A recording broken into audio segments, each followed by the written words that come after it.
ನಿಮ್ ಮಗಳು ಸಕ್ಕುನ ಅವ್ರ ಅತ್ತೆಯವರು ಮನೆ ಒಳಗಡೆ ಸೇರ್ಸ್ಕೊಂಡಿಲ್ಲ. ಹೊಸ್ತಿಲ್ ದಾಟಿ ಕಾಲಿಡಬಾರ್ದು ಅಂತ ಹೇಳಿದ್ದಾರೆ. ಮನೆ ಮುಂದೆ ಒಂದು ಗುಡಿಸ್ಲಿದೆ, ಅದ್ರಲ್ಲಿರು ಅಂತ ಹೇಳಿದ್ದಾರೆ. ಈ ಮನೆ ಹಾಳ ದಾಮು ಏನ್ ಹೇಳಕ್ ಬಂದಿದ್ದಾನೆ? ಅತ್ತೆ, ಅವರು ಸಕ್ಕು ಬಗ್ಗೆನೆ ಮಾತಾಡ್ತಾ ಇದ್ದಾರೆ. ಅವ್ನ್ ಸುಳ್ಳು ಹೇಳ್ತಿದ್ದಾನೆ. ಅವ್ನ್ ಮಾತುಗಳನ್ನ ತಲೆಗೆ ಹಾಕೋಬೇಡಿ. ಸಕ್ಕುನ ಅವ್ರತ್ತೆ ಮನೆ ಒಳಗೆ ಸೇರ್ಸ್ಕೊಂಡಿಲ್ಲ ಅಂತ ಹೇಳ್ತಿದ್ದಾನೆ. ನಿಮ್ ಮಗಳು ನಿನ್ನೆವರೆಗೂ ಮನೆ ಮುಂದೆನೆ ಇದ್ಲು. ದಸರಾ ನವರಾತ್ರಿಗಳಲ್ಲಿ ನಿಮ್ ಸಕ್ಕು ಅದೇ ಆ ಮನೆ ಮಹಾಲಕ್ಷ್ಮಿ ಮನೆ ಅಂಗಳದಲ್ಲೇ ಇದ್ಲು, ಒಳಗ್ ಸೇರ್ಸ್ಕೊಂಡೇ ಇಲ್ಲ ಪಾಪ. ಸದ್ಯಕ್ಕೆ ನಿಮ್ ಮಗಳು ಮನೆ ಅಂಗಳದಲ್ಲ, ಹಿತ್ಲಲ್ಲಿದ್ದಾಳೆ. ಅದು ಹಿತ್ಲಲ್ಲಿ ಬಾವಿ ಇದೆ. ಅದೇನಂದ್ರೆ ಅವ್ರ ಕಿರುಕುಳ ತಡ್ಕೊಳಕ್ಕಾಗ್ದೆ ಒಂದು ವೇಳೆ ಸಕ್ಕು ಬಾವಿಗೆ ಹಾರ್ತಾಳೇನೋ. ಏನಂದ್ರೆ ಏನಂದ್ರೆ ಸುಳ್ಳುಗಾರ ಸುಳ್ಳುಗಾರ, ಸುಳ್ಳುಗಳನ್ನ ಹೇಳಿ ಯಾಕೋ ನಮ್ಮನ್ನ ನೋಯಿಸ್ತಿದ್ಯಾ? ಎಷ್ಟೇ ಕೆಟ್ಟವರಾದ್ರೂ ಕೂಡ ಚಿಕ್ಕ ಮಕ್ಕಳ ವಿಷಯದಲ್ಲಿ ಹೀಗ್ ಮಾಡಲ್ಲ. ನಿನ್ನ ಮಾಮ ಅಂತ ಕರೀತಾಳೆ. ಅಯ್ಯೋ, ನಂಬಿಕೆ ಇಲ್ಲಾಂದ್ರೆ ಬಿಟ್ಬಿಡಿ, ಸಾಯ್ಲಿ ಬಿಡಿ. ಅಯ್ಯೋ, ಏನಂದ್ರೆ ಏನಂದ್ರೆ ಅದು ನಿಜ ಆಗಿರ್ಬೋದಾ?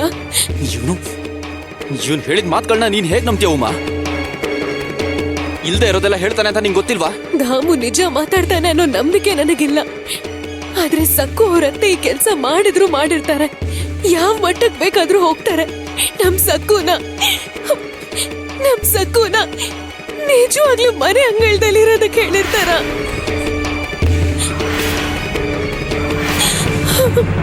ನಾನ್ ನಿಮ್ಗೊಂದ್ ವಿಷಯ ಹೇಳ್ತೀನಿ ಕೇಳಿ ಚಿಕ್ಕಮ್ಮವ್ರೆ. ಬಾಗ್ಲು ಹಾಕಿರೋ ಆ ಕೋಣೆ ಬಗ್ಗೆ ನೀವು ಸ್ವಲ್ಪನೂ ಭಯ ಪಡ್ಬೇಡಿ. ನಿಮ್ ಮಾವ ಇದ್ರಲ್ಲ, ಅದೇ ನಿಮ್ ಗಂಡ ಅವ್ರ ತಂದೆಯವರು ಹಗಲು ರಾತ್ರಿ ಅಲ್ಲೇ ಭಜನೆ ಮಾಡ್ತಾ ಇದ್ರಂತೆ. ಈಗ ನೀವೇ ಹೇಳಿ, 24 ಗಂಟೆ ಭಜನೆ ಕೀರ್ತನೆ ಹಾಡೋ ಜಾಗದಲ್ಲಿ ದೇವ್ರು ನೆಲ್ಸಿರ್ತಾನಲ್ವಾ? ಆದ್ರೆ ನಾನ್ ಕೆಲ್ಸಕ್ ಬಂದಾಗಿಂದ ಕೋಣೆ ಬಾಗಿಲು ಮುಚ್ಚೇ ಇದೆ. ಭಕ್ತರು ಇಲ್ಲ, ಯಾವ ಗದ್ಲನೂ ಇಲ್ಲ. ಆದ್ರೆ ಹಬ್ಬ ಬಂದಾಗ ನಂಗ್ ಸ್ವಚ್ಛ ಮಾಡಕ್ ಮಾತ್ರ ಹೇಳ್ತಿದ್ರು. ಪೂಜೆ ಅಭಿಷೇಕ ನಡೆದ ಜಾಗ ಅಂತ ಸಂತೋಷವಾಗಿ ಮಾಡ್ತಾ ಇದ್ದೆ. ದೇವರಿಗೆ ಸೇವೆ ಮಾಡೋ ರೀತಿ ಭಾವಿಸ್ತಾ ಇದ್ದೆ.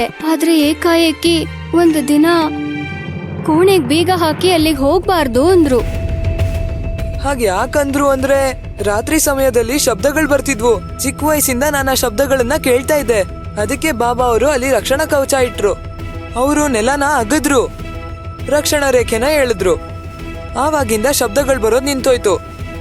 ಬಾಬಾ ಅವರು ಏನ್ ಹೇಳಿದ್ರು ಅಂದ್ರೆ ಅಲ್ಲಿ ದುಷ್ಟ ಶಕ್ತಿಗಳು ನೆಲೆಸಿದವಂತೆ. ಅಯ್ಯೋ ಬೇಡ, ನೀವೇನು ಹೇಳ್ಬೇಡಿ. ಈಗ ಪ್ರಸ್ತಾಪ ಬೇಡ, ಅದ್ರ ಬಗ್ಗೆ ಏನು ಮಾತಾಡ್ಬೇಡಿ. ಮೊದ್ಲೇ ಅವ್ರು ಭಯ ಪಟ್ಕೊಂಡಿದ್ದಾರೆ. ಭಯ ಪಡ್ದೆ ಹೇಗಿರ್ತಾರೆ? ರಾತ್ರಿ ಸಮಯದಲ್ಲಿ ಒಬ್ರೇ ಅವರಲ್ಲಿರ್ಬೇಕು.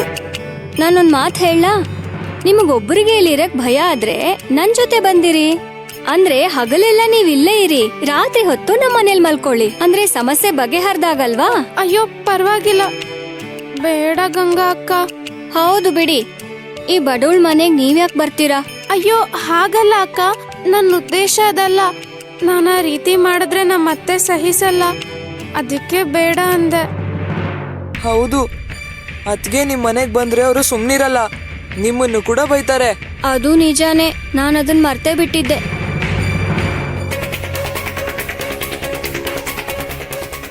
ನಾನು ಶಿವಪ್ಪಂಗ್ ಹೇಳಿದ ವಿಷಯನ ಅವನು ನಿಜ ಅಂತ ನಂಬಿದ್ರು ನಂಬದೇ ಇದ್ರು ಖಂಡಿತವಾಗ್ಲೂ ಆ ವಿಷಯ ಅವನ ಮನಸ್ಸಲ್ಲಿ ಮುಳ್ಳಿನ ಹಾಗೆ ಚುಚ್ತಾನೆ ಇರುತ್ತೆ ಪಾಪ.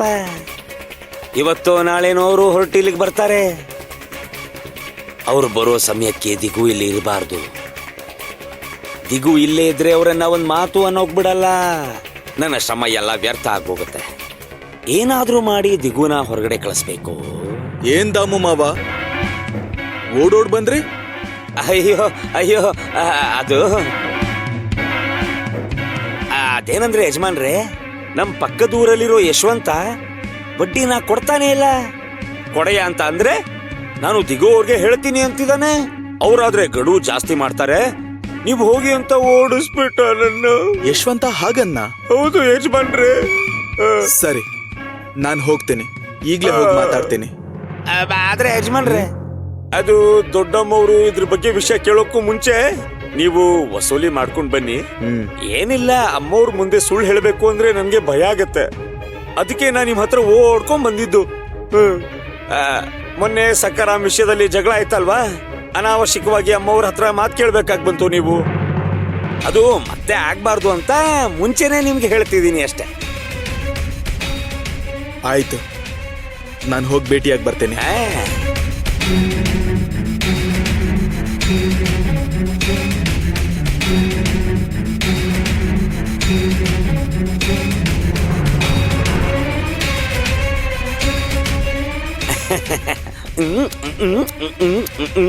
ಅಯ್ಯೋ, ಬಯಸ್ಕೊಳ್ಳೋಕೆ ಮಾತುಗಳನ್ನ ಕೇಳಿಸ್ಕೊಳಕ್ ಬರ್ತಾ ಇದಾರೆ.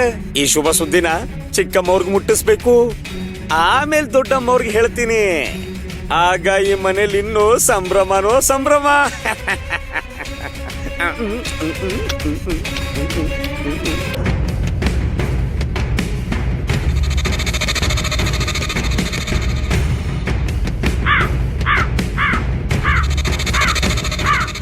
ಅಯ್ಯಯ್ಯೋ, ಕಾಗೆಗಳು ನಿಲ್ಲಿಸದೆ ಕೂಗ್ತಾನೆ ಇದಾವೆ. ಬಂಧುಗಳು ಬರ್ತಾರೆ ಅನ್ಸತ್ತೆ, ತವರು ಮನೆಯಿಂದ ಬಂಧುಗಳು ಬರ್ತಾ ಇದಾರೆ ಅನ್ಸತ್ತೆ.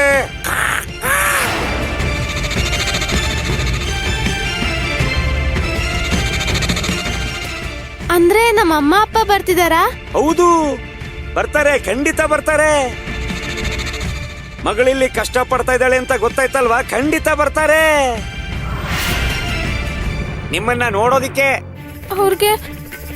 ಅವ್ರಿಗೆ ನನ್ನ ಪರಿಸ್ಥಿತಿ ಬಗ್ಗೆ ಹೇಗ್ ಗೊತ್ತಾಯ್ತು? ಅಯ್ಯೋ, ಈ ಮೇಧಾವಿ ದಾಮು ಮಾಮ ಇದಾನಲ್ವಾ, ನಿಮ್ ಪರಿಸ್ಥಿತಿ ಬಗ್ಗೆ ಅವ್ರಿಗೆ ಹೇಳಿದಾನೆ. ಅಯ್ಯೋ, ಹಬ್ಬದ ದಿನಗಳಲ್ಲಿ ಮನೆ ಅಂಗಳದಲ್ಲಿ ಇದ್ಲು ಅಂತ ಹೇಳಿದೆ, ಅಲ್ಲಿಂದ ಓಡಿಸಿದ ವಿಷಯನೂ ಕೂಡ ಅವ್ರಿಗೆ ಹೇಳಿದೀನಿ. ನಾನೇನು ಮುಚ್ಚಿಡ್ಲಿಲ್ಲ, ಎಲ್ಲಾನು ಹೇಳ್ಬಿಟ್ಟೆ. ನಿಮ್ಮನ್ನ ಮನೆ ಒಳಗ್ ಸೇರಿಸ್ತಾ ಇಲ್ಲ ಅಂತ ನಿಮ್ಮ ಅಪ್ಪ ಅಮ್ಮನ್ ಗೊತ್ತಾದ್ರೆ ನಿನಗೆ ಒಳ್ಳೇದು ಸಕ್ಕು. ಪಾಪ ಹೊರಗಡೆ ಇರೋ ಕೇಳಿದ್ದಾರೆ, ನಿಮ್ಮನ್ನ ಕಾವಲ್ ಕಾಯೋ ನಾಯಿ ಮಾಡ್ಬಿಟ್ಟಿದ್ದಾರೆ ಅಂತ ಹೇಳಿದೀನಿ. ಅಯ್ಯೋ, ಅವ್ರಿಗೆ ಯಾಕೆ ಹೇಳಿದ್ರಿ ದಾಮು ಮಾಮ? ಅಯ್ಯೋ, ನೀನು ಪಾಂಡುರಂಗ ಮಾಡ್ಬೇಕಾದ ಕೆಲ್ಸ ನಾನು ಮಾಡಿದೀನಿ. ಅವ್ರಿಗೆ ಇಲ್ಲಿಗೆ ಬರ್ತಾರೆ, ಭೇಟಿ ಆಗ್ತಾರೆ. ದೊಡ್ಡಮ್ಮವ್ರು ಅವ್ರಿಗೆ ಸಿಕ್ಕಾಪಟ್ಟೆ ಬೈತಾರೆ. ಈ ಮನೇಲಿ ದೊಡ್ಡ ಬಿರುಗಾಳಿನೇ ಹೇಳತ್ತೆ. ನನಗೆ ನೋಡ್ಬೇಕು ಅಂತ ಆತರ ಹೆಚ್ಚಾಗ್ತಿದೆ. ಅಯ್ಯೋ ದಾಮು ಮಾಮ, ನೀವ್ ಯಾಕೆ ಹೀಗ್ ಮಾಡಿದ್ರಿ?